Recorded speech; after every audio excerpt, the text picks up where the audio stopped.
Yes. We also have from Labour, we have FEDUSA, we have Solidarity, and we have also representatives of faith organizations. We also have civil society. I am going to read the statement. It is a call, it's entitled Freedom Movement, a united call to action by patriotic South Africans. Our beloved country, South Africa, has been plunged into a national crisis never seen since 1994. It is a crisis of a political leadership that has allowed our state to be hijacked by corrupt interests at the expense of the needs and aspirations of the poor, the marginalized, and patriotic South Africans.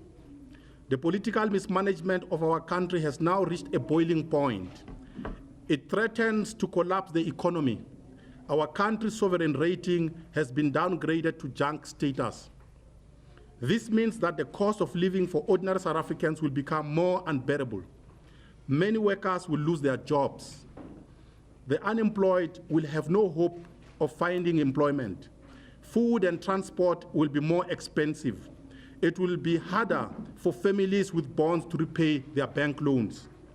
While millions of South Africans languish in poverty, President Jacob Zuma and his business associates are busy engineering changes in government to enrich a small circle of politically connected friends.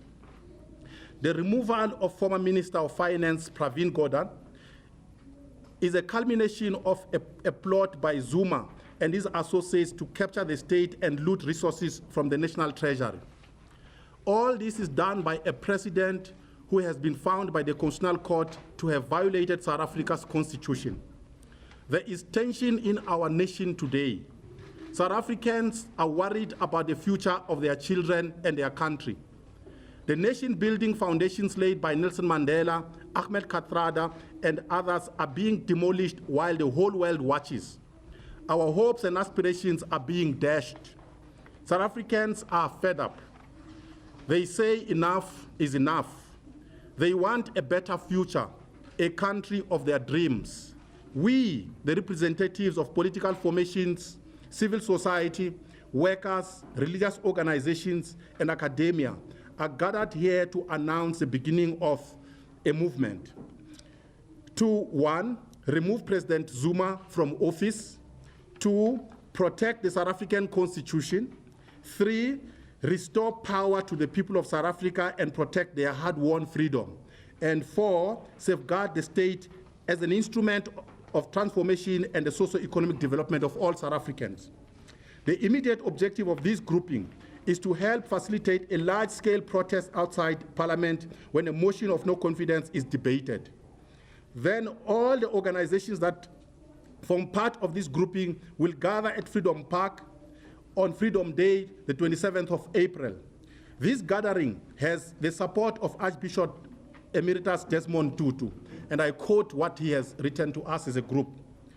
In principle, Aunt Leah and I are in support of a united coalition calling on all South Africans to join the event on 27th April. It is important that we unite as South Africans to bring an end to state capture, and that we further have values of our democratic society by all kinds of injustice in our society. Let's work together as South Africans in the interest of a better life for all our people, close quote. Those are the words of the Arch. We shall not sit back and watch while the future of our children is destroyed by a rogue president working with parasitic private interests. This is our country. We shall defend it. We call upon all South Africans to rise and reclaim their power. Let us stand up and defend our hard-won freedom and the future of our children and our country. Power to the people. Thank you very much. Thank you so much. I'm going to give an opportunity starting on the far end of the table for each representative just to introduce yourselves and just give a brief introduction. Good morning. My name is Dennis George. I'm the General Secretary of FEDUSA, which is the Federation of Unions of South Africa. We are a party of social parties in NETLAC. FEDUSA was also part of the process with Minister Pravin Gordhan when that mission was cancelled to to New York, London, and Boston. We are here today to support freedom movement because we believe it is important for all South Africans to unite. It doesn't matter from what formation you come, from what religious organization you are, because it's at the end of the day, it is the working people in this country that will suffer. It's the economy is being destroyed. And if we don't stand together as South Africans and unite to fight, and we call today that President Zuma must step down, that we must have a plan of action to restore the creditworthiness of our country to an investment grade. And we believe that this is the only way as South Africans, if we can come together under the freedom movement and unite us irrespective of race, color or creed. I think that is very important. Our contribution and our commitment to this particular movement is important at our venture, and as we move forward, we believe it will strengthen our democracy. Thank you. Thank you very much. Well, good afternoon, ladies and gentlemen. And we stand at a critical juncture in our nation.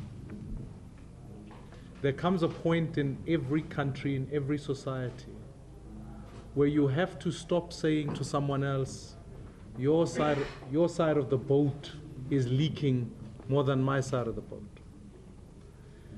The objective that is here today is about saying, how do we ensure that the boat that is South Africa stays afloat, is a prosperous one that opens up opportunities for all South Africans? There have been a number of initiatives in the recent while that have brought South Africans from different strands. This is part of us saying, we're better if we stand together, and even if that standing together is against one individual. For ultimately, one person cannot have the power over 55 million of us, South Africa.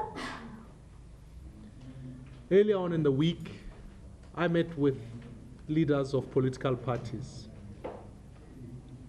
We discussed the matter to say, how do we support initiatives that are coming on?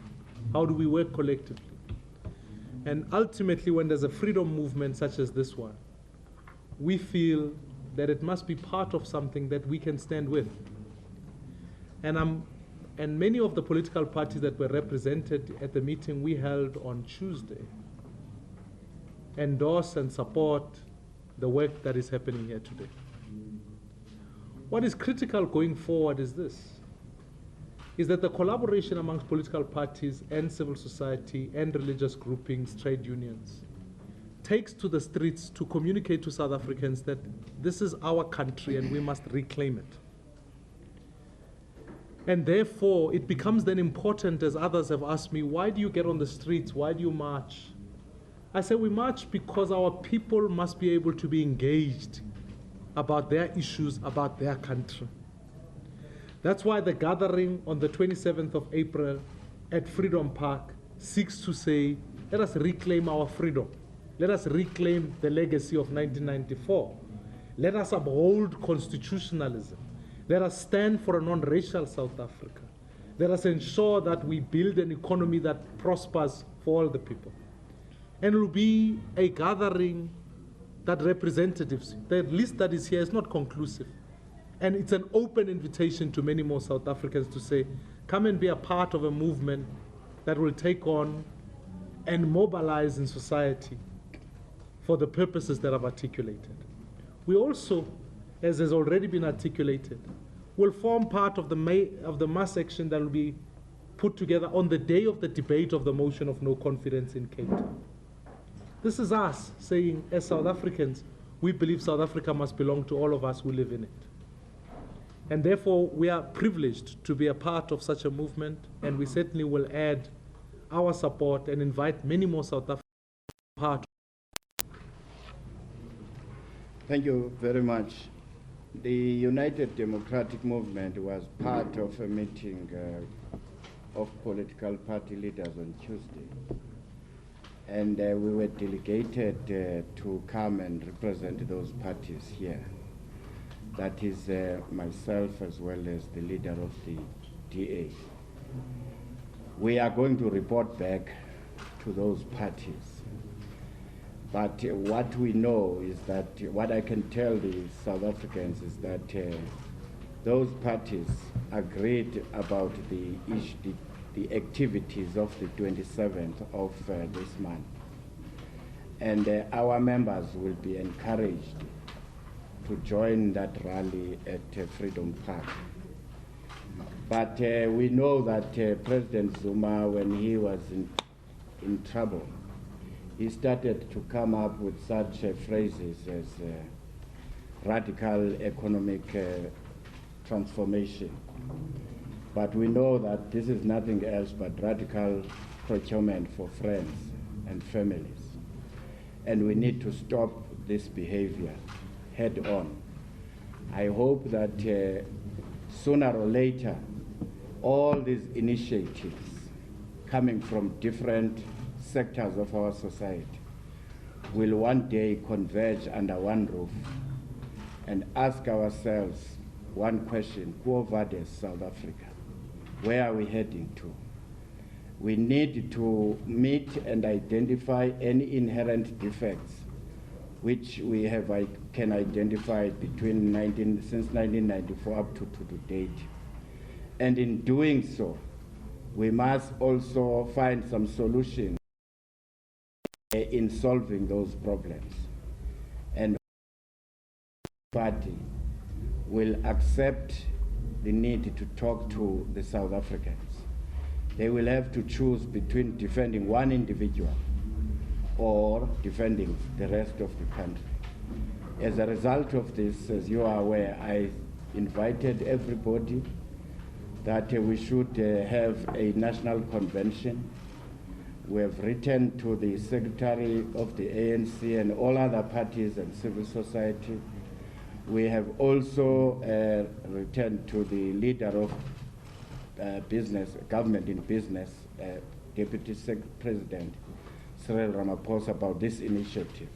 Because at the end of the day, this must be an inclusive approach to say, how do we correct the wrongs we have been witnessing? Thank you. Ben Tran, representing Organization Undoing Tax Abuse as well as Save South Africa. South Africa is at a crossroads, and we can stand idly by and see South Africa go down the tubes, or stand up, the way we did on the 7th of April, where people across South Africa, whether in a major group, as we did in the march to Pretoria, to the Union buildings, or even a small group in the communities where they live.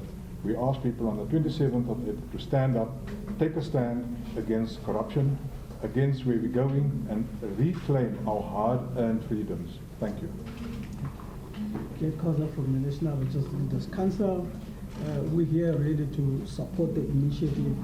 As you all know, the problem has been articulated, and the religious people feel that want to be part of something that will unite our people, and also to protect our democracy and our country. We will take some questions that are basically for the panel. Anyone that you'd like to speak to thereafter, you're welcome to do so outside or in the room thereafter. But if there are any general questions that you would like to put forward, if I could please ask you just to raise your hands and we'll field them accordingly. I'm going to start here in the front. Martin, Jack Rand FM. Just the last time we saw you guys before the march, a week ago, 2 weeks ago, we saw quite a larger panel in terms of political parties. You mentioned that you are approaching others and that you will refer back. Can you give us details on which parties they are, and then where are the other guys? Where are the EFF guys? Where's Probe? Thank you. Michael from ENCA. We've had SABC, we've had the various opposition parties marching. Are we not running the risk of South Africans are generally accused of being apathetic, taking to the streets? Are we not running the risk of South Africans being fatigued by movement after movement, march after march? We're not running the risk of fatigue. Alden Sinclair from SABC News. Particularly to Mr. Dennis George.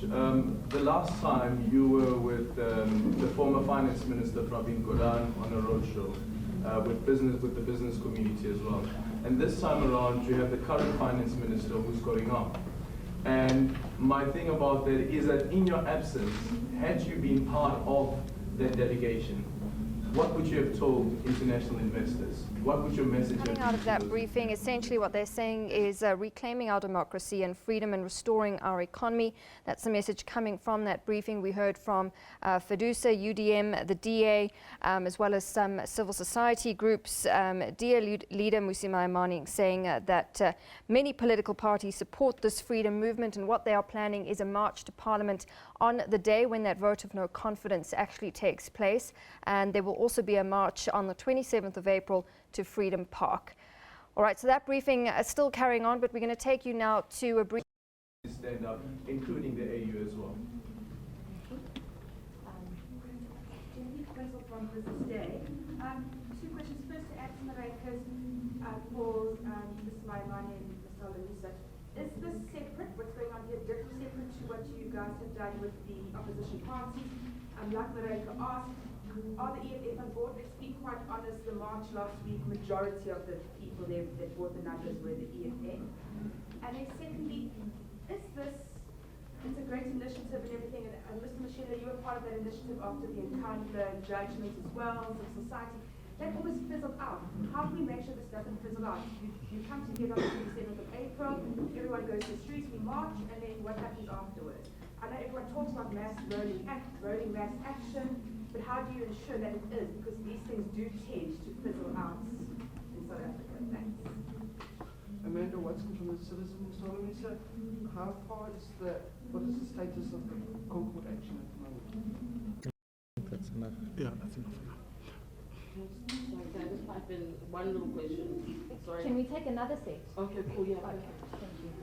Well, answering on behalf of the United Democratic Movement, I'm sure you have seen me in a number of civil society activities, Save South Africa and this one, and I also work with the Forum of Opposition Political Parties. You are still going to see me on other initiatives because I believe that we need to attend to the problems of this country. As I've said earlier on Tuesday, we were mandated by the leaders of political parties or their representatives to attend to this meeting today and listen to this initiative. We took a decision there that, notwithstanding that we have exhausted our resources last week, but we would encourage our members to participate in this rally on the 27th. So we have not joined any movement here. But we want to support, any initiative by the civil society of South Africa. If tomorrow another movement calls us, we are going to be part of that as long as it is intended to rectify the mistakes we are seeing today, wherein people have been saying, please attend to these problems, but they just ignore the citizens of South Africa. Can I just, add in support to what the general is saying? Equally so, when you put together multiple events,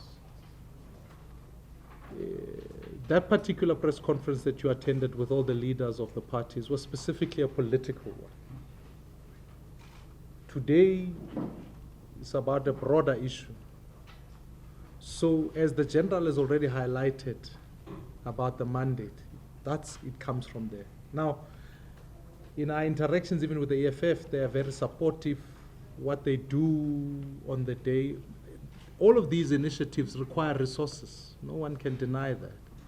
And each party must then equally so decide how it commits to one another. As I've communicated, there are multiple events coming up going forward.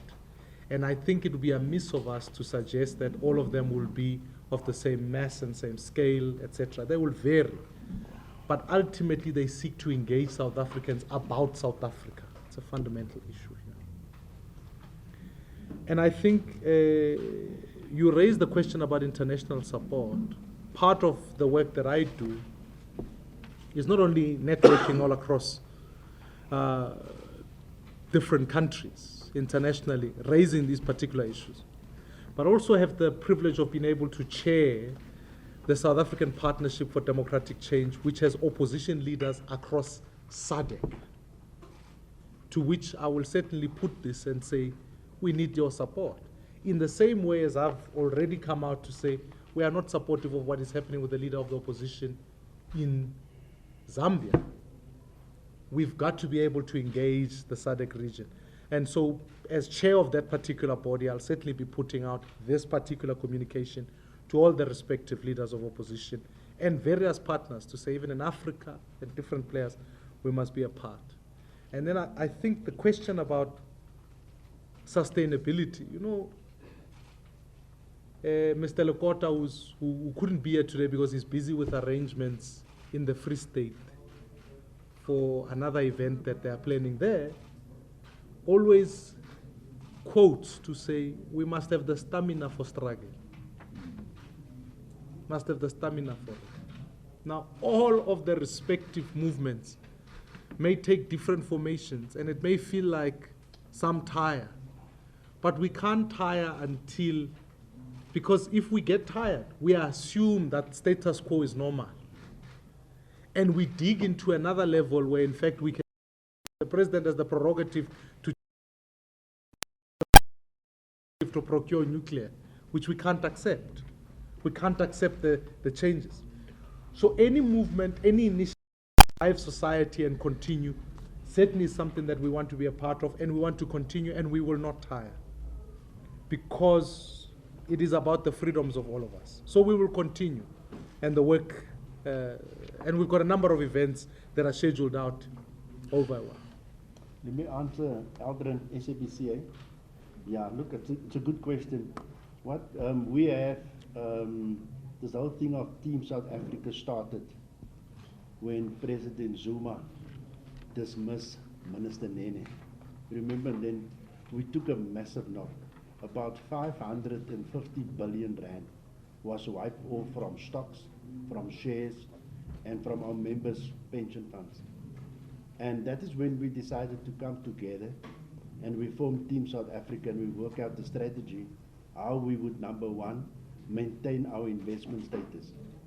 Number two, to tell the investment community what are the three social partners doing together, business, labor, and government.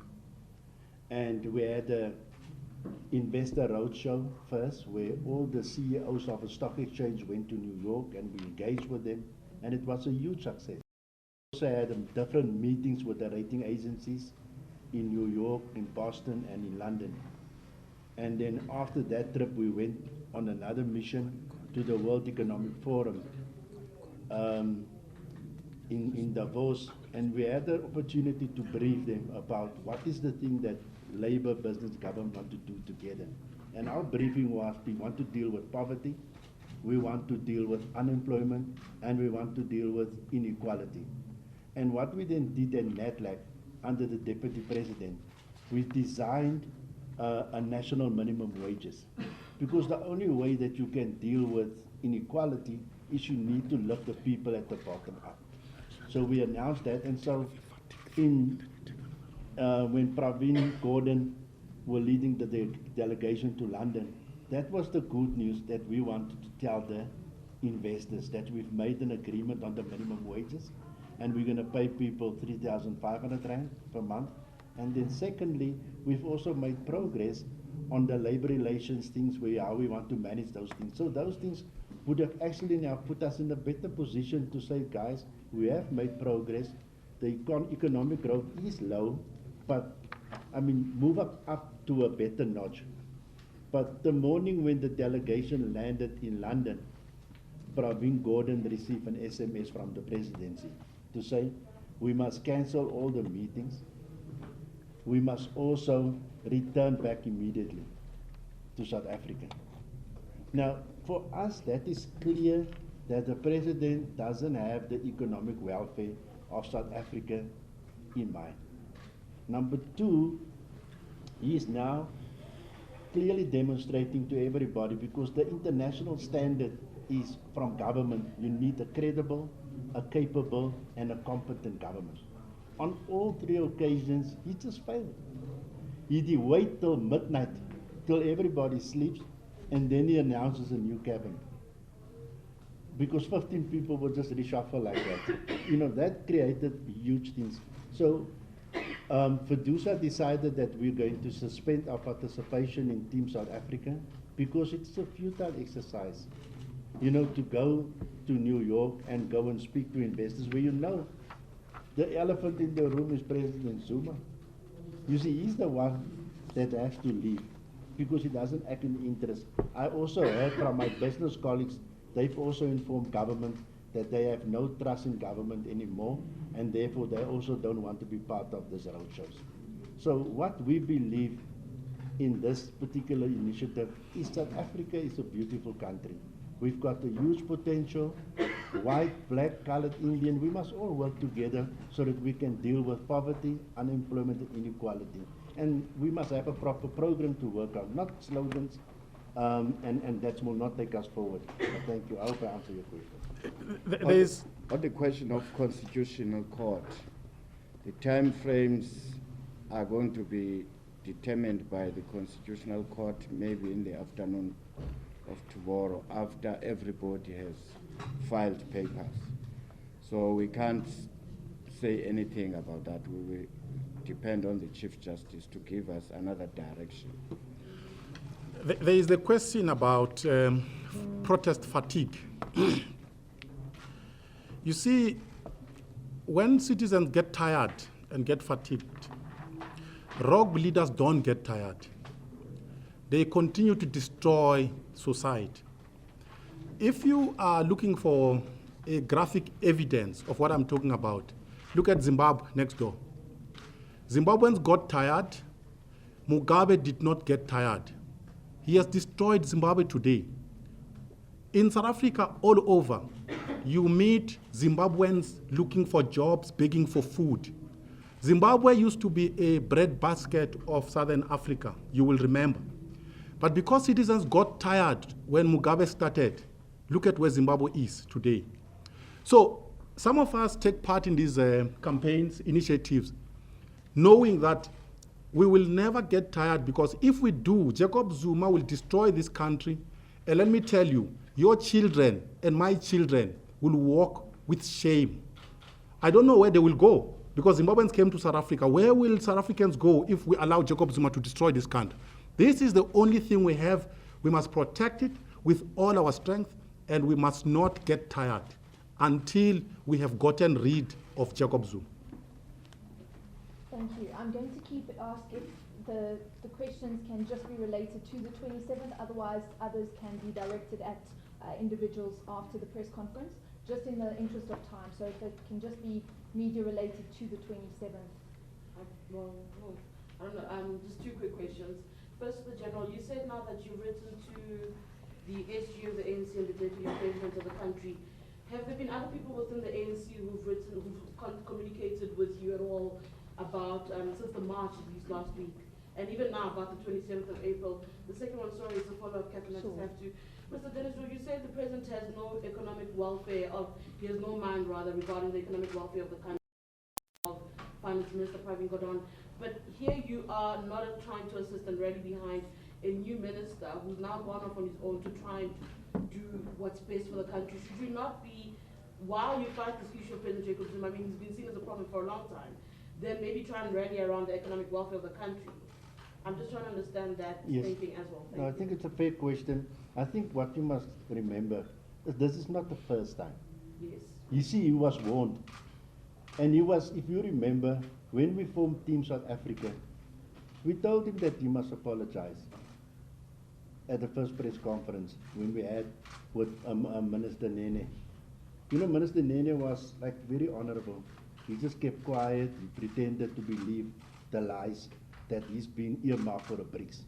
You see, when a leader deliberately, intentionally do something, because he knew if he is going to remove Minister Gordhan, this thing is going to hit big time, okay? And to be downgraded is not some small thing like some silly minister said, no, we will just pick the rand up again. Okay? It will take us many years to get out of where we are today. And you can't go there like window dressing and pretend everything is hunky-dory. And that is the reason why this march on the 27th is important. We have to educate our people about the importance of South Africans uniting together, and that we must move away from slogans like the slogan, no, it's now radical economic transformation. What happened to the commitment that we made in the National Development Plan, where we said we're going to work together? So the credibility is very important, and the rating agencies will just laugh at us anyway. Thank you. There were two questions here at the door, and then I'm going to close up, and I'll take this third question here. I'm Fatima from Action Aid South Africa. It's a South African civil society organization. You've convened this press briefing in the name of civil society. Why is it that none of us have heard about this initiative until today? And when we called your spokesperson yesterday, he was deliberately deceptive about the political party nature of this alliance. We credible civil society organizations in this entire initiative come here to face a solid wall of men in a country where the majority of us are actually women. Okay, let me answer it because I'm from civil society, so you, my comrade, will understand each other. We come from the same sector. First and foremost, you are wrong. When I read out the statement, I said we are a coalition of representatives from political parties, I said that, civil society organizations, academia, faith organizations, and so on. So it is not correct that people who are sitting here come only from our sector. It's a diversity of South Africans coming from different sectors. Number one. Number two, and most importantly, we are making a call to all South Africans to join us. So, by the way, you are welcome to come and sit with us. We are very happy that you came, so that we build this thing. So by the time we reach Freedom Park on the 27th, you will be on stage, joined by many other leaders from civil society and other political parties. So thanks for your question. This is a start. You are welcome. Please come and join us on stage. Thank you. Sorry, the gentleman, and I'm not sure if you still have a question. Yes, it's following on from my colleague, Ashton Mann from the Times of London. General Holmes referred to reaching out to Secretary General, Deputy President. Do you think that that's how you might get traction within the ANC by attempting to win members, senior members of the party over your cause? And do you really think that's feasible, given that they repeatedly iterated their loyalty to the party? Can I just take the second last question as well at the same time? On the mission station, my name's John Clark. I actually work for Outer Embedded, but I'm also a freelance writer and journalist. Safeguarding the Constitution. The Constitution has flaws. I mean, it seems to me that our problem that we're facing, taking apart the individual Jacob Zuma, is almost the case where, power corrupts, absolute power corrupts absolutely. The Constitution concentrated absolute power of the President and the executive arm. So we are now, unfortunately, reaping the consequences of that naivety. Now, I supported the Constitution. So should we really be safeguarding the Constitution as much as safeguarding constitutionalism, but seeking a national convention to change that Constitution so that when the EFF comes to power, we don't see the same thing happening with Julius Malema, or when the UDM comes to power, that we don't see because we're all human.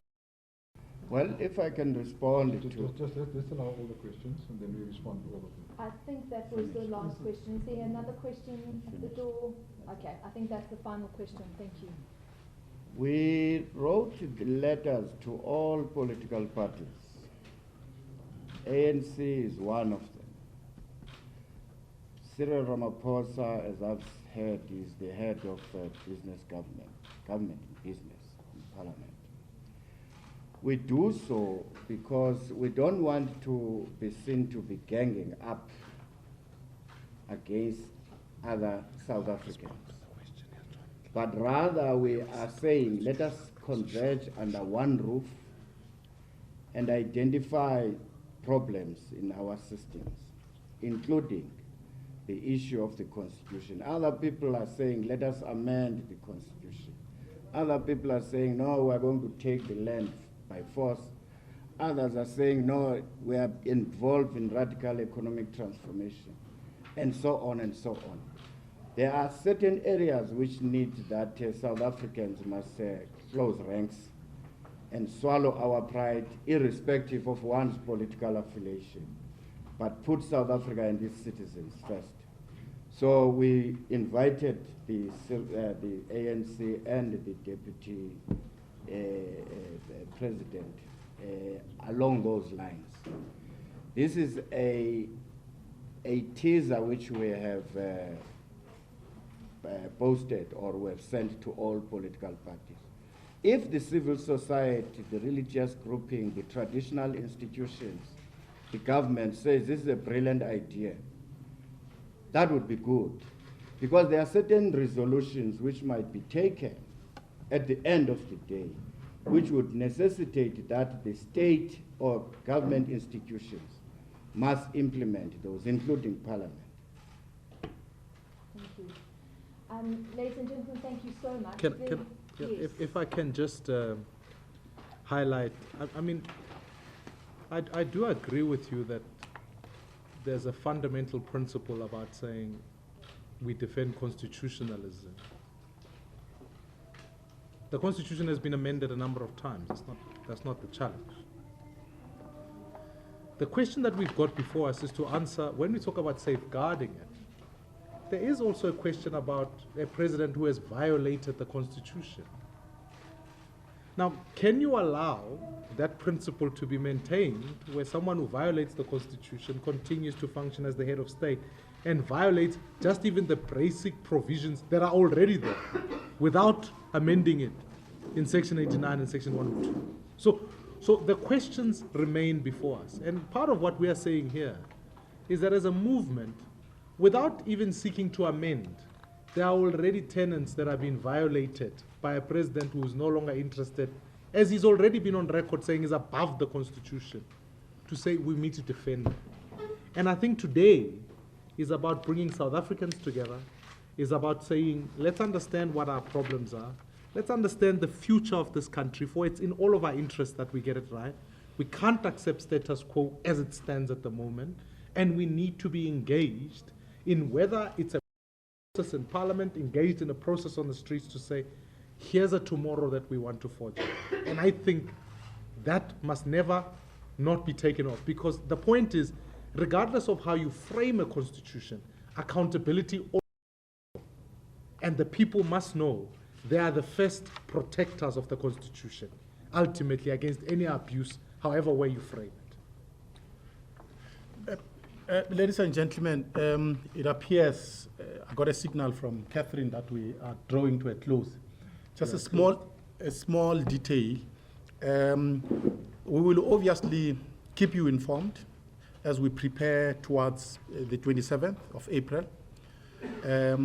If you need further information regarding preparations, you can call myself, Kathy, or Ben Theron. We will gladly give you whatever information you need as we prepare towards the 27th of April. Thank you very much. Thank you. And if anyone wanting to individual interviews, those can be arranged for you thereafter. Thank you. Yeah. Thank you. Thank you,